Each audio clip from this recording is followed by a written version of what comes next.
12 के स्टूडेंट जो आपका इतिहास का पेपर 18 मार्च को होने वाला है। तो आज हम बात करने वाले हैं आपके इतिहास के पेपर की। और साथ ही स्टूडेंट्स हम आपको बता दें कि ये आपका मोस्ट इंपॉर्टेंट पेपर है, रियल पेपर नहीं है।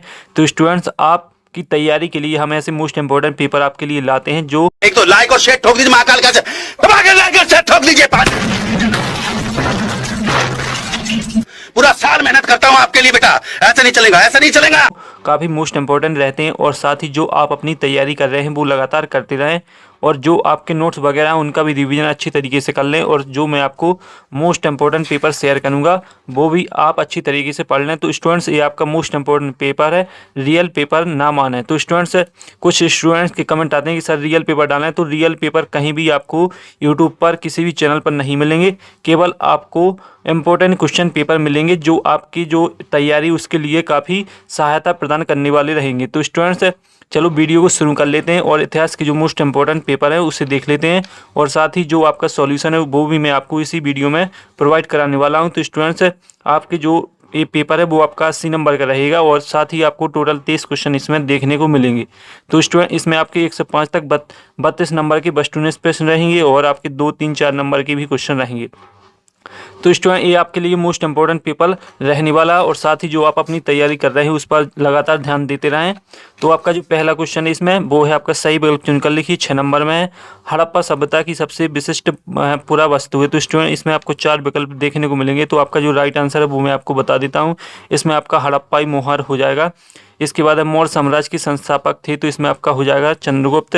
निम्नलिखित भाषाओं लोग किस भाषा का इस्तेमाल करते हैं। तो इसमें आपका हो जाएगा प्राकृत। इसके बाद ऋग्वेद में किन देवताओं का उल्लेख मिलता है। तो इसमें आपका राइट आंसर अग्नि, इंद्र, सोम उपयुक्त सभी। तो इसमें आपका उपयुक्त सभी राइट आंसर हो जाएगा। इसके बाद है सिंधु घाटी सभ्यता के पतन का क्या कारण था। तो इसमें आपका राइट आंसर है जलवायु परिवर्तन हो जाएगा। जॉन मार्शल की बुक है मैनुअल कंजर्वेशन का प्रकाशन कब हुआ था। तो इसमें आपका राइट आंसर 1923 हो जाएगा। लेकिन स्टूडेंट इसका जो सॉल्यूशन है थोड़ी कन्फ्यूजन है। तो आप जिस स्टूडेंट्स को सही सॉल्यूशन पता हो वो आप कमेंट में लिखकर बता सकते हैं। और साथ ही जो स्टूडेंट इस पेपर को इंग्लिश वर्जन में भी पढ़ना चाहते हैं तो वो इंग्लिश भाषा में भी इस पेपर को देख सकते हैं, पढ़ सकते हैं, रीड कर सकते हैं। और इसके बाद है आपके खालिस्तान जो कि 7 नंबर की रहेंगे। तो पहला आपका चंद्रगुप्त मौर्य के दरबार में यूनानी राजपूत था। तो इसका जो राइट आंसर रहेगा वो आपका मैगस्थनीज हो जाएगा। इसके बाद महाभारत में उल्लेखीय हस्तिनापुर ... में स्थित है। तो इसमें आपका मेरठ हो जाएगा। ये अजंता की गुफाओं में ... स्थित है। तो अजंता की गुफा कहाँ स्थित है, महाराष्ट्र में स्थित है। इसके बाद है हड़प्पा की खोज सन ... में की गई। तो इसमें हड़प्पा की खोज 1921 में हुई थी। इसके बाद है travels in the Mughal empire ... की रचना है। तो इसमें वर्नियर हो जाएगा। और इसके बाद जॉन मार्शल ने सांची पर लिखे अपने महत्वपूर्ण ग्रंथों को ... समर्पित किया। तो स्टूडेंट इसका सॉल्यूशन मुझे मालूम नहीं है। जो स्टूडेंट्स है इस सॉल्यूशन को जानते हैं वो आप कमेंट में लिखकर से जरूर बताएं। और साथ ही जो आपका 7वां है मल्लाह जादों का शाब्दिक अर्थ क्या है। तो इसका सॉल्यूशन भी मुझे मालूम नहीं है, उसे देख लेना। और साथ ही स्टूडेंट जो आप अपनी तैयारी कर रहे हैं वो आप लगातार करते रहें। और साथ ही जो आपको मोस्ट इंपॉर्टेंट पेपर दिए जा रहे हैं वो भी आप अच्छी तरीके से रीड कर लें। और साथ ही स्टूडेंट्स हम आपको बता दें कि ये रियल पेपर नहीं है, मैंने आपको पहले ही बता दिया वीडियो के पहले स्टार्टिंग समय में। इसके बाद है आपका सही जोड़ी जो कि आपकी 6 नंबर की पहला है सोतोई घई। तो इसका आपका राइट आंसर रहेगा अफगानिस्तान। हरिसेन तो इसका हो जाएगा प्रयाग प्रशस्ति। सांची स्तूप का स्टूडेंट्स इसका राइट आंसर आप इसी में से देख लेना। और इसके बाद है वीर सेव। तो इसका जो आपका राइट आंसर रहेगा बास बनना जिनसे एक कामिल। तो इसका आपका राइट आंसर रहेगा जॉन मार्शल। और रेतवाड़ी व्यवस्था। तो इसका आपका राइट आंसर रेतवाड़ी व्यवस्था। तो इसका जो आपका राइट आंसर रहेगा वो स्टूडेंट जॉन मार्शल रहेगा। और साथ ही इसमें जो आपका रेतवाड़ी व्यवस्था वो आपका मुंबई दक्कन हो जाएगा। तो स्टूडेंट ये रही आपकी सही जोड़ी जो मैंने आपकी करवा दी है। इसके बाद आते हैं आपके एक शब्द एक वाक्य सिक्कों के अध्ययन को कहा जाता है। सिक्कों के अध्ययन को कहा जाता है। तो इसमें आपका हो जाएगा राइट आंसर मुद्रा शास्त्र। जैन धर्म की 24वें तीर्थंकर कौन थे। तो इसमें आपका राइट आंसर महावीर हो जाएगा। खालसा पंथ की स्थापना किसने की। तो इसमें हो जाएगा गोविंद सिंह जी ने। और इसके बाद आपका ब्रिटिश पार्लियामेंट में 5वीं रिपोर्ट कब प्रस्तुत की गई। तो इसमें आपका 1813 हो जाएगा। और इसके बाद आपका झांसी में 1857 की क्रांति का नेतृत्व किसने किया। तो इसमें आपका रानी लक्ष्मीबाई हो जाएगा। और इसके बाद किसी घटना के पश्चात महात्मा गांधी के असहयोग आंदोलन वापस ले लिया था, तो इसमें आपका चौरी चौरा कांड हो जाएगा। और विधानसभा के समक्ष उद्देश्य प्रस्ताव किसने पेश किए, तो इसमें आपका राइट आंसर पंडित जवाहरलाल नेहरू हो जाएगा। तो ये रहे आपके एक शब्द एक वाक्य का सॉल्यूशन जो मैंने आपको बता दिया है। हम बात करेंगे आपके सत्य की, जो कि आपके रहने वाले हैं 6 नंबर की। तो आपका पहला कालीबंगा राजस्थान में है, तो ये आपका रहेगा सत्य, क्योंकि कालीबंगा राजस्थान में स्थित है। इसके बाद इंडिका नामक ग्रंथ की रचना कौटिल्य ने की थी, तो ये आपका रहेगा असत्य, देख लें। और इसके बाद है आपका तीसरा भारतीय म्यूजियम कोलकाता की स्थापना 1816 ईस्वी में हुई, तो ये भी आपका सत्य रहेगा। और इसके बाद सती प्रथा का वर्णन निकेतन में किया गया, तो ये भी आपका असत्य ही रहेगा। इसके बाद स्टूडेंट्स है अगला सत्य जो कि आपका 5वां सत्य रहेगा, उसे हम देख लेते हैं। तो आपका दक्कन के सुल्तानों को अश्वपति की संज्ञा दी गई, तो ये आपका रहेगा सत्य, देख लें।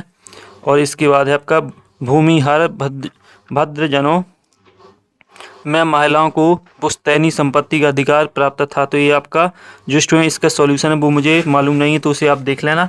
इसके बाद आते हैं आपके 2 नंबर, 3 नंबर और 4 नंबर के क्वेश्चन, तो उन्हें भी देख लेते हैं। जैसे कि 6वां क्वेश्चन है आपका 2 नंबर का है, मोहनजोदड़ो नगर की 2 विशेषताएं लिखिए, सिंधु सभ्यता के पतन के लिए उत्तरदायी 2 कारणों को लिखिए। इसके बाद है आपका अल बिरनी के अनुवाद कार्य का वर्णन कीजिए। और इन्ना बतूता ने भारतीय शहरों को किन लोगों के लिए उपयुक्त बताया। इसके बाद है आपका 8वां देख लें, वैदिक और पौराणिक परंपराओं में क्या अंतर है, सूफी परंपरा में पीर का क्या महत्व था। तो स्टूडेंट ये सभी आपके 2 नंबर के क्वेश्चन है, इसका थोड़ा देख लें।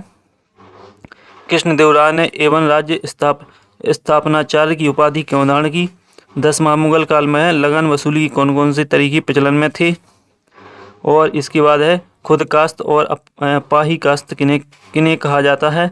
और स्तमरारी बंदोबस्त व्यवस्था लागू करने के पीछे अंग्रेजों के उद्देश्य थे। सूर्यास्त कानून क्या था, किस बंदोबस्त व्यवस्था में संबंधित था। 1857 का विद्रोह कब और कहाँ से आरंभ हुआ। 1857 के विद्रोह को ब्रिटिश प्रेस ने किस प्रकार प्रसारित किया। 13वां जलियांवाला बाग हत्याकांड पर संक्षिप्त वर्णन। तो इसका जो सॉल्यूशन है वो मेरे टेलीग्राम चैनल पर डला है, तो आप देख सकते हैं। और साथ ही स्टूडेंट्स ये आपके मोस्ट इम्पोर्टेंट क्वेश्चन है, और साथ ही जो आप अपनी तैयारी कर रहे हैं वो लगातार करते रहें। इसके बाद रॉलेट अधिनियम क्या है, संविधान सभा के सदस्य का चुनाव कैसे किया जाता है, जवाहरलाल नेहरू के उद्देश्य प्रस्ताव में क्या मुख्य बातें कही थी। इसके बाद बढ़ते हैं आगे, और आगे क्वेश्चन भी देख लेते हैं। तो इसके बाद आपका 15वां है, संविधान में भारत के नागरिकों के लिए क्या प्रावधान किए। संविधान में राज्यों की तुलना में केंद्र को अधिक शक्ति क्यों प्रदान की गई। आरंभिक समाज के आर्थिक जीवन पर प्रकाश डालिए। महाभारत एक गतिशील ग्रंथ है, विस्तार से समझाइए। जैन धर्म की प्रमुख विशेषताएं लिखिए। अशोक के धर्म की 4 विशेषताएं लिखिए। विजयनगर स्थित विरूपाक्ष मंदिर की विशेषताओं को लिखिए। विजयनगर साम्राज्य के मंदिरों की प्रमुख विशेषताओं का वर्णन कीजिए। विद्रोह के ब्रिटिश प्रशासन पर क्या तात्कालिक प्रभाव पड़े। और इसके बाद विद्रोही ने अपने बीच एकता स्थापित करने के लिए क्या तरीके अपनाए। अशोक के धर्म से आप क्या समझते हैं, उसके मूलभूत सिद्धांत।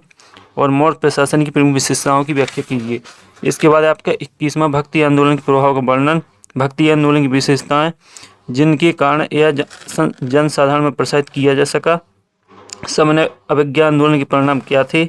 महात्मा गांधी और सुभाष चंद्र बोस में मतभेद क्यों थे, कथन की व्याख्या करें। और इसके बाद आता है आपका मानचित्र, जो कि आपका 4 नंबर का है। तो स्टूडेंट जो आपको मानचित्र में जो आपको शब्द दिए जाएंगे उनको आपको मानचित्र में भरना है। तो मानचित्र आपको जो परीक्षाओं में आप बैठेंगे वहीं आपको प्रोवाइड किया जाएगा। तो स्टूडेंट सभी क्वेश्चन मैंने आपको शेयर कर दिए हैं, और साथ ही जो आपके क्वेश्चन है ये काफ़ी मोस्ट इंपॉर्टेंट है। तो अगले वीडियो में फिर मिलते हैं, तब तक के लिए जय हिंद।